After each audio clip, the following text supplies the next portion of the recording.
Let's talk San Diego Padre baseball. They're getting answers to questions, but there are still questions out there.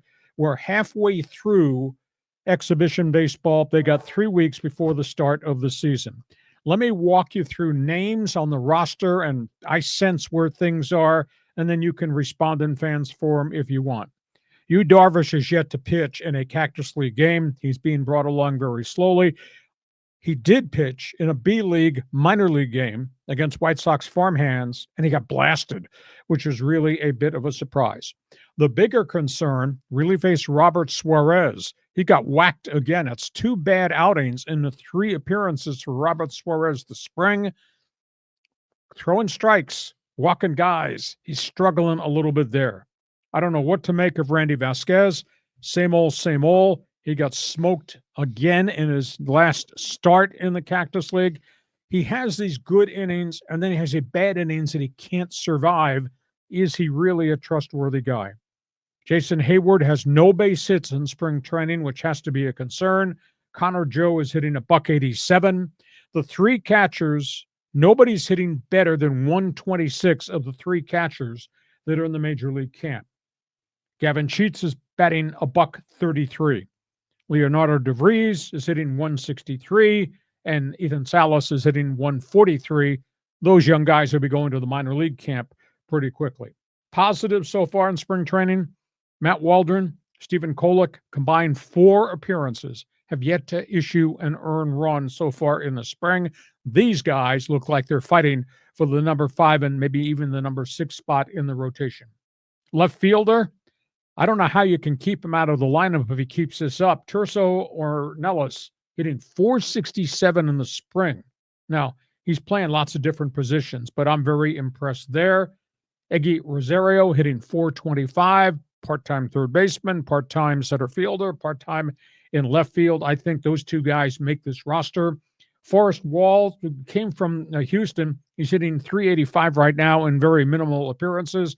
And Oscar Gonzalez, who had done well with the Cleveland Guardians and before that with the Yankees in cameo appearances, he's hitting .368.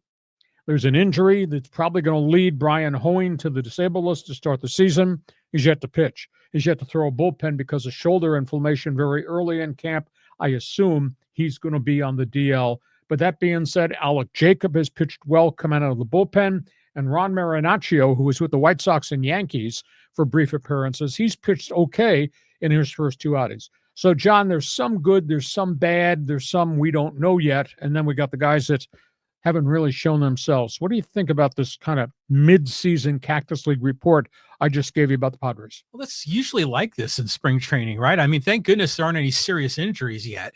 But I love the whole Stephen Kolek story. I think, wouldn't it be terrific if he earned that number 5 spot, or at least was part of that mix, with Waldron. And, they're going to have to go 7 or 8 guys in their rotation over the course of the season.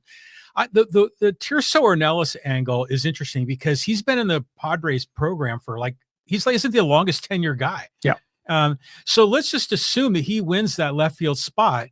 Now, the guys that they signed, Jason Heyward. Yeah, Heyward and Connor Joe, are they on a guaranteed major league contract, or could they be waived with no financial penalty? There's no penalty. If they're on the opening day roster, contract's guaranteed, but it's a minimum contract for $1 million or $1.5 million. So there's not an enormous amount of money that's tied up in those guys. You were hoping one of them would surface. And again, we still have 3 weeks left, but I'm surprised that Heyward doesn't have a base hit. And obviously Connor Joe got some hits. But it's 25-man, 26-man roster. These are bench players we're talking about at multi-positions.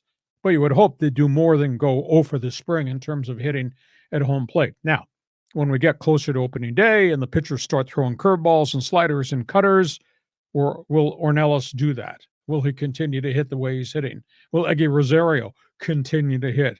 Once the guys start to dial it in as to what Major League opening day pitching is going to be like. So we got 3 weeks left to see if the veterans come out of this drought they're in, and if the kids can continue to hit at the level they're hitting at right now. Ornelas had not done much, but he hit 23 home runs last year at AAA El Paso, and he hit for a pretty decent average, and he's hit in virtually every exhibition game he's played in. So I'm kind of pleased. I don't know what position he is. I don't know which is Rosario's best position, but that's two positives that we've seen so far. Yeah, I mean, that would be one of the surprises they're hoping to have in this camp. But yeah, you look around, I think Rosario's out of options, right? Yeah. So they got to keep him or he's gone. But there's other guys like the ones that flirted with the roster, like Brandon Lockridge. I mean, those are El Paso guys, right? Yeah. And you put him on waivers, nobody's going to claim him anyhow. Nobody's stick a guy off waivers and have to stick him on your major league roster. Mm-hmm. So that's where we are, all things Padres. Let's go from that